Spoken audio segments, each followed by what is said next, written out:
I've had a bank account for 25 years, and I wish 25 years ago I'd known how to put my money somewhere that would actually make money. If I'd known that 25 years ago, I'd be probably in a nicer suit right now. I didn't have this knowledge until after I left school, and it was something I had to find out and tackle for myself. No, I have no memory of learning about money at school. When I was at school, I learned absolutely nothing about money. Nothing. Absolutely nothing. Flick's mission is to support young people with their financial education and to make sure that everybody receives top-notch financial grounding before they leave school. Losing out on money, failing to make the most of your potential financially are just harmful to an overall economy. If we can have more startups succeed economically, more people make more from their savings and investments, that's really positive for the economy. It can start with that sense of awareness, that sense that there is a bigger financial world out there, but we can be a part of it. It's not something that's there to dominate us. And I think especially when it comes to money, it's something that we all need to commit to educating ourselves about throughout our lives. So the FT's Financial Literacy and Inclusion campaign, FT Flick, has been going for nearly 2 years now. The FT set up this charity with a view to trying to explain and help educate people in the UK and around the world in basic finance. National Numeracy are working closely with Flick to ensure that all of the resources are really connected to everyday world experiences, to ensure that young people are confident in able to access these resources, even if they struggle with numbers. So as part of the curriculum design, we have deliberately built in carefully scaffolded maths moments, breaking down concepts such as interest, or even worse, compound interest, in a way that students are able to learn how to make those calculations and then assess what decisions are best for them. You just have to explain why it matters to them. To say to them things like, as I stand here in this room, I'm getting poorer. So I will say something like that to them, and then they're interested. Because that's something, how come? And so then you say, well, things are getting more expensive, but my pay isn't changing. Through that, the penny starts to drop.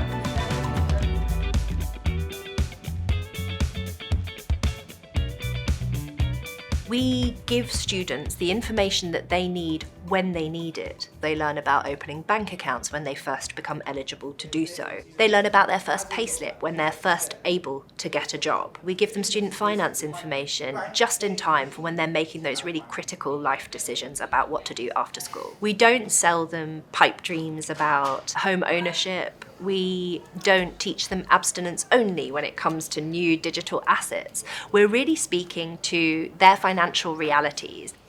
It's not turgid textbooks, it's not stuff that's out of date. It has week by week, month by month updates. The curriculum has been specifically designed with 6 50-minute lessons, meaning that a school is ready to adopt and place this within their current way of working. They can also be taken and used for drop-down days, for tutor times, for assembly pieces. We're very aware that teachers often lack the expertise and knowledge in this area, and so all of our resources on the Learning Hub include the PowerPoints, the lesson plans, and then other supporting aspects like glossaries and frequently asked questions. To make this work, there has to be an easy way of explaining to teachers, because the other problem that teachers have is no time. Teachers will view this as an extra, so it has to be made easy for them.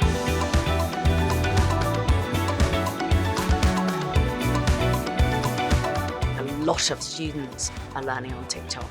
So the kids learn that they can get rich quick with no consequences. This is the worst and most damaging lesson. We know how much time young people spend on TikTok, on Instagram, and so on. So we wanted to harness some of the flavour that you get on these platforms, but bring the rigour and clarity of FT journalism into the space and make sure that when they're watching a video for 14 seconds, that there's a key take home that's been fact-checked and is accurate, but is also fun and in the voice that they know and expect from their favourite content creators. I'm about to start deliveries for Uber Eats, but how will we all be paid and taxed? You're all classified as self-employed. That means you must save and pay your own income tax by doing your own tax return for HMRC every year.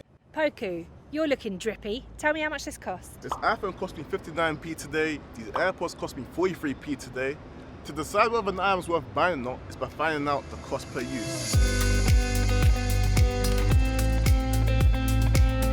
The curriculum benefits from our position attached to a media organisation, which means when a new budget comes in, when legislation changes, we're able to be really agile and responsive. We've been able to exploit some world-class expertise when it comes to crowdsourcing some of the answers and questions that we've built into this curriculum. We have colleagues from a whole range of different financial organisations and institutions who have fed in and brought to the table their expertise when it comes to some really difficult topics.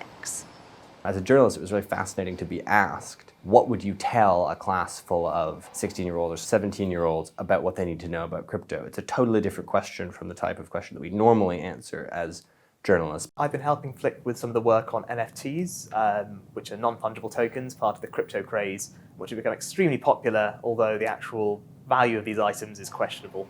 Well, as journalists, we're very used to telling people stories and explaining potentially difficult concepts or jargon in straightforward terms. It's what we do every day here at the Financial Times, and I think that can really help to tell young people about the financial world and what they need to know.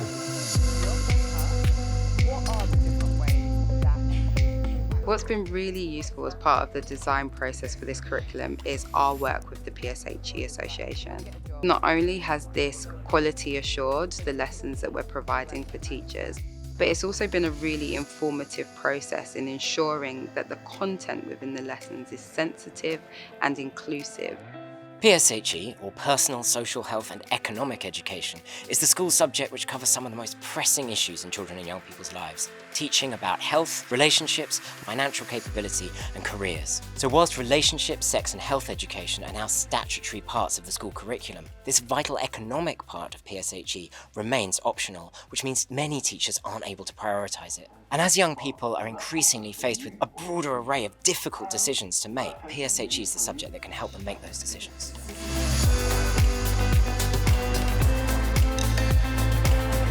The City of London Corporation runs a number of secondary schools, but they identified Shoreditch Park as one that we could hopefully make a beacon school for the teaching of financial literacy education. It's a vibrant, multicultural school that has a large number of forms per year group and offers us a real rich data set from which we can improve and tweak our resources. We know that this is a long-term piece of work and that it's really important that we track this cohort, particularly these Year 7s who will be receiving this education throughout every year of their school career. What are we going to find out about them as adults? What financial decisions do they make? Is there a salary premium for receiving this kind of education at school?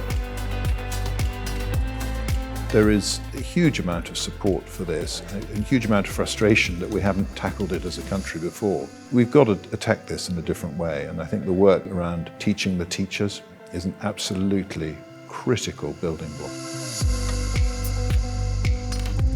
As a nation, our finances have been horrifically tested, first by the pandemic and now by the cost of living crisis. So we did know before we started that there was a huge desire for better financial education in school, but it's fantastic to be able to prove that and also to have had the positive experience of doing so many events, getting the feedback, not just from pupils, but also from teachers. I thought how nice it was to see the class so inquisitive when I taught my first lesson. I often find that we teach PSHE on a Monday morning, and sometimes that can, because I'm quite sleepy, 16-year-olds in the classroom who maybe aren't particularly focused. The engagement that we've seen from the students has been fantastic. And it's something that the students have asked for.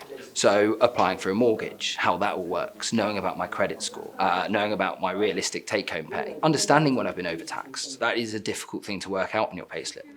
I didn't think about it as much before the lesson. I just thought I'm going to get money and stuff and I'll just spend it on sweets. But my mum was like talking to me about like investing and stuff. So I might like save up for like when I'm older. I think it's important to learn about finances now, just for the future.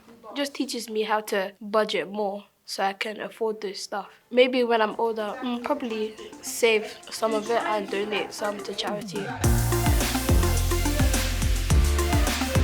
The last session was all reflecting on everything they've learned across the 6 weeks, and it was really lovely to see that they'd actually remembered, the difference between a current account and a savings account. I think that was really exciting to see that they've actually taken it all in. Some of them may come from backgrounds where they don't have that financial literacy at home. I think that it can just really help them be able to make really good choices with their money. When we were doing the recap session today, we were able to say how to open a bank account, the positives, using different types of bank accounts and how to save, and they seem really knowledgeable about that as a result of using those lessons.